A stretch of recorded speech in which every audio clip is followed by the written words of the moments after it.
एक वारी मेरा वीजा लवा औखा सौखा बार पुचा छड़ता जे मैं पाकिस्तान बच जावेगी मेरी जान। गल विच पाया आवाम दे फा औखा हो गया लैना सा सारे केस लेने तुसी मुका लत्था नहीं जी हले चाचा रब दा वास्ते इलैक्शन करा। आप से गुजर रही थी और मैंने देखा कि एक आदमी उसने पैंट शर्ट पहनी हुई है। वो मुझे गाना याद आ गया कि उन्हें गदा गाड़ी डाई हुई है तो पैंट शर्ट पाई हुई है और पैंट शर्ट पहन के वो यहाँ पे बैठ के सब्जियां बेच रहा है, वो भी गदा गाड़ी के ऊपर। मुझे ये चीज़ बड़ी यूनिक लगी तो मैंने कहा चलो आप लोगों से उनकी बात करवाते हैं और उनसे मिलवाते हैं, उनके पास चलते हैं। आ जाओ मेरे साथ। हेलो, ये नहीं है वो है। अनथक मेहनत और कोशिश के बाद फाइनली मैं गधा गाड़ी के ऊपर बैठ चुकी और उनको मैंने नीचे उतार दिया कि मैंने कहा क्या ना भगा ना ले आप। ये इतना पैंट शर्ट पहन के ऊपर गधा गाड़ी पे बैठना और फिर सब्जी बेचना, क्या राज है इस चीज़ का? मैं असल च ना महंगाई तो बहुत ज़्यादा तंग हाँ। मेरा इरादा है तो सारी दुनिया है। हाँ वो तो गल ताड़ी ठीक है। असल च मेरा इरादा है कि मैं बाहर चला जावां, ठीक है। किसी ने लैनी है किधर बाहर? हाँ सऊदीया दुबई या किते होर। अच्छा जिन्हें किसी ने मेरे को मुੱਲ ਲੈਣੀ ਹੈ बेशक ले लवे जिन्ने दी वेखदी आ। नहीं ले जाऊंगी। वीज़ा लवाओ बस बाहर दा, बस इन्नी ख्वाहिश है मेरी कि बस बाहर दा वीज़ा लवाओ मैं इत्थों निकलां बस। जी जी बिल्कुल। मैं लिखिया थोड़ा हुकूमत दे भी आवाम ते भी ते मैं चाहना कि साਰਿਆਂ ਨੂੰ ਸੁਣਾਵਾਂ मैं चीज़। इरशाद एक वारी मेरा वीजा लवा औखा सौखा बार पुचा छड़ता जे मैं पाकिस्तान बच जावेगी मेरी जान। वजह की है मैं क्यों पाकिस्तान छड़ना चाहना मैं दस देना। टैक्स ने वधदे रोज इत्थे खुदकुशी करन गरीब भुखे गद्दार जे ओ जेड़ा हक बोले चक के ओनू देन दे वजह। एक वारी मेरा वीजा लवा एक वारी मेरा वीज़ा लवा। अगे नौकरियां की गल करांगा कि जिन्हां वास्ते है या जिन्हां वास्ते नहीं है। नौकरियां ने सब सिफारशियां लई बैठे मैरिट दी आस ते कई नहीं किस्मत सब दी अमीरां जई जो लेंदे ला के पैसा ज्वाइन करा। एक वारी मेरा वीज़ा लवा औखा सौखा बार पुचा छड़ता जे मैं पाकिस्तान बच जावेगी मेरी जान। अगे आखिरी है ते जरा सुन के सही तरह तसल्ली नाल ते दस्सिया जे भी कमेंट दे विच कि किहो जिहा लिखिया है। IMF जे इदारा करदा जे महंगी जरूरत दी चीज़ वुज़रां नूं देंदा है फुल रिलीफ जिद्दां गोद इन्हां नूं लिया हुंदा है। एक वारी मेरा वीज़ा लवा औखा सौखा बार पुचा छड़ता जे मैं पाकिस्तान बच जावेगी मेरी जान। आजकल के जो हालात चल रहे हैं ना, हर पाकिस्तानी की यही ख्वाहिश है कि उसका वीज़ा लगे और वो मुल्क छोड़ के चला जाए और कितने % लोग तो चले भी गए। ऐसे ही है ऐसे ही। इतना कुछ आपने लिख डाला कि आपने मुल्क से बाहर जाना है। मुझे बताइए इतनी वजह क्या है, क्या वजह है जो आपने ये कुछ लिख डाला है?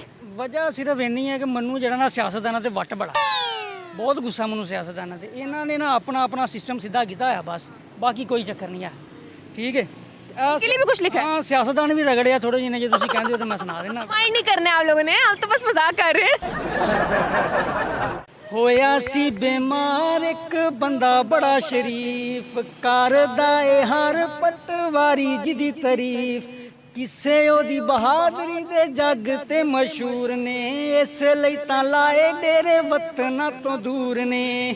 शदीद बीमार होने दे बावजूद भी जज्बात जिदे कौम दे गम विच चूर ने। ओ भाई निक्का PM भतीजा हैगा CM डरदा फिर भी क्यों बैठा होया बारियो वेजिया लियो केड़ा खेल किता तैयारियो। महंगाई किती पेट्रोल वधा के लभया की कदर रुपये दी कटा के दिता डॉलर तुसां 200 तो भी तां चाड़ियो वेजिया लियो बे पटवारियो। ला महंगाई तो वाकई बहुत ज्यादा हो गई है और इसको इन्हां दी वजह तो मैं खोता रेडी ते आया नहीं तो मैं चंगा भला हुंदा सी पहला। पहले क्या था, गाड़ी थी सिविक? पहला जो पढ़दे सी उस बार काम कोई नहीं लभा ते फिर यही चलाना ना। पढ़े कितना पढ़े लिखे हैं? मैं मैकेनिकल इंजीनियर हाँ। इंजीनियर की तो वैसे भी पाकिस्तान में बहुत बुरी होती है। बस यही गलती हुई है मेरे को। बिल्कुल सही। आपकी गधा गाड़ी कहीं जा रही है। अच्छा, मुझे ये बताएं कि इतना प्यारा मुल्क है पाकिस्तान, कोई ऐसा तरीका बताएं कि आप मुल्क छोड़ के ना जाएं, हम वो काम कर लें और आप कहें कि ठीक है भाई मैं मुल्क छोड़ के नहीं जाता। ਅਤੇ ਇਲੈਕਸ਼ਨ ਕਰਾ ਲਓ, ਮੈਂ ਰਹਿਣਾ ਇੱਥੇ ਹੀ। ਇਲੈਕਸ਼ਨ ਕਰਾਓ, ਕੋਈ ਹੁਕੂਮਤ ਬੈਠੇ, ਕੋਈ ਬੰਦਾ ਕਿਸੇ ਨੂੰ ਕੋਈ ਗੱਲ ਕਰੇ ਕਿ ਯਾਰ ਕੀ ਸੂਰਤ ਹਾਲ ਚੱਲਦੀ ਪਈ ਆ, ਕਿਹੜਾ ਜ਼ਿੰਮੇਦਾਰ ਹੈ ਇਸ ਹਾਲਾਤ ਦਾ। इसके लिए भी कुछ लिखा है? ਹਾਂ ਮੈਂ ਲਿਖਿਆ, ਇਲੈਕਸ਼ਨਾਂ ਦੀ ਅਰਜ਼ ਕਰਨੀ ਆ ਕਿ ਇਲੈਕਸ਼ਨ ਕਰਾ ਦਿਓ, ਤੁਹਾਡੀ ਮਿਹਰਬਾਨੀ ਹੈ। ਯਾਰ ਚਾਚਾ ਕਰਵਾਓ ਇਲੈਕਸ਼ਨ, ਸੁੱਕੀ ਪਾਈ ਆਵਾਮ ਨੂੰ ਟੈਨਸ਼ਨ, ਆਟਾ ਘਿਓ ਚੀਨੀ ਦੀ ਮਹਿੰਗੀ, ਬੰਦ ਪਈ ਹੁੰਦੀ ਸਰਕਾਰੀ ਪੈਨਸ਼ਨ। ਛਾਪਰ ਜਿੱਦਾਂ ਆਉਣ ਤੂਫਾਨੇ, ਹਕੂਮਤ ਮਾਰੇ ਪਈ ਬਹਾਨੇ, ਗੱਲ ਨਹੀਂ ਗੱਲ ਦਾ ਸਿਰਾ ਨਹੀਂ ਕੋਈ, ਸੁੱਕੀ ਛਿੰਝ ਹੈ ਪਾਈ ਮੈਦਾਨੇ। ਗਲ 'ਚ ਪਾਇਆ ਆਵਾਮ ਦੇ ਫਾ, ਔਖਾ ਹੋ ਗਿਆ ਲੈਣਾ ਸਾਹ।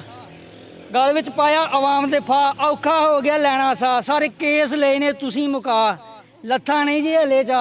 ਉਹ ਚਾਚਾ ਰੱਬ ਦਾ ਵਾਸਤੇ ਇਲੈਕਸ਼ਨ ਕਰਾ। यार ही वाला अच्छा था कि रब दवा से इलेक्शन करा। अच्छा बिल्कुल सही, बस यही कुछ लिखे हैं। हाँ बस इतना ही लिखा। ये क्या सोच के माइंड में लिख लेते होते, मतलब कोई सिचुएशन आती है और आप लिख लेते हैं? ਹਾਂ ਲਿਖਣਾ ਹੀ ਪੈਂਦਾ ਫਿਰ, ਹੁਣ ਕਿਸੇ ਨਾਲ ਤਾਂ ਕਹਿ ਨਹੀਂ ਸਕਦੇ। ਜਦੋਂ ਕਿਸੇ ਨਾਲ ਕਹਿ ਦਿੱਤਾ ਕਿਤੇ ਰੌਲਾ ਪਾਤਾ ਆ ਗਿਆ, ਅਗਲਾ ਚੁੱਕਣਾ ਜਾ ਕੇ ਛਿੱਤਰ ਫੇਰ ਦੇਣਾ। ਹੁਣ ਫਿਰ ਕੀ ਕਰਨਾ, ਹੁਣ ਲਿਖ ਕੇ ਆਪਣੇ ਕੋਲ ਹੀ ਰੱਖਣਾ ਨਾ। मुल्क पे कर्जा इतना ज़्यादा हो गया कि हमारी जो आवाम है वो बहुत ज़्यादा परेशान हो गई है, ऐसा ही है? ਬਿਲਕੁਲ ਹਰ ਬੰਦੇ ਪਰੇਸ਼ਾਨ ਹੈ। ਅਗਰ ਤੁਸੀਂ ਕਹਿੰਦੇ ਹੋ, ਮੈਂ ਤੁਹਾਨੂੰ ਇੱਕ ਅਜ਼ਹਾਰੇ ਰਾਏ ਦੇ ਤੌਰ ਤੇ ਦੱਸ ਦਿੰਨਾ ਕਿ तो इरशाद करो। ਮੈਂ ਜਿੰਨੀਆਂ ਖਬਰਾਂ ਹੁਣ ਤੱਕ ਸੁਣੀਆਂ ਨੇ, ਜਿੰਨੇ ਤਜਜ਼ੀਆਕਾਰ ਸੁਣੇ ਨੇ, ਉਹਨਾਂ ਤੋਂ ਜਿਹੜਾ ਨਿਚੋੜ ਕੱਢਿਆ ਨਾ, ਮੈਂ ਉਹ ਆਵਾਮ ਨੂੰ ਇੱਕ ਵਾਰੀ ਗਾ ਕੇ ਦੱਸ ਦਿੰਨਾ।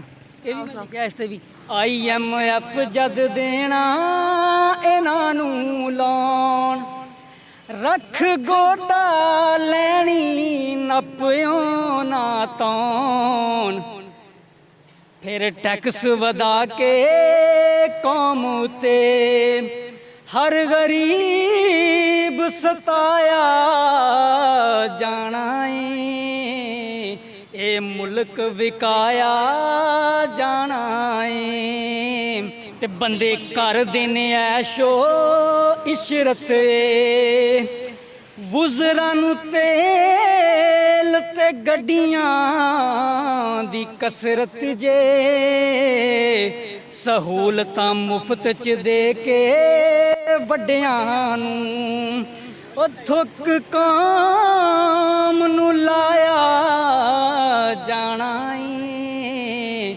ਇਹ ਮੁਲਕ ਵਿਕਾਇਆ ਜਾਣਾ ਏ, ਇਹ ਮੁਲਕ ਵਿਕਾਇਆ ਜਾਣਾ ਏ। ਤੇ ਆਖਰੀ ਹੈ ਕਿ ਜਦ ਟੁੱਟਣੀ ਹਕੂਮਤ ਇੱਕ ਅਰਸੇ ਬਾਅਦ, ਹਾਲ ਨਾਕਾਮੀ ਦਾ ਸੁਣਾਇਆ ਜਾਣਾ ਏ, ਫਿਰ ਚੁੱਕ ਚੁੱਕ ਦੋਵਾਂ ਹੱਥਾਂ ਨਾਲ ਉਹ ਮਲਬਾ ਇੱਕ ਦੂਜੇ ਤੇ ਪਾਇਆ ਜਾਣਾ ਏ, ਇਹ ਮੁਲਕ ਵਿਕਾਇਆ ਜਾਣਾ ਏ, ਇਹ ਮੁਲਕ ਵਿਕਾਇਆ ਜਾਣਾ ਏ।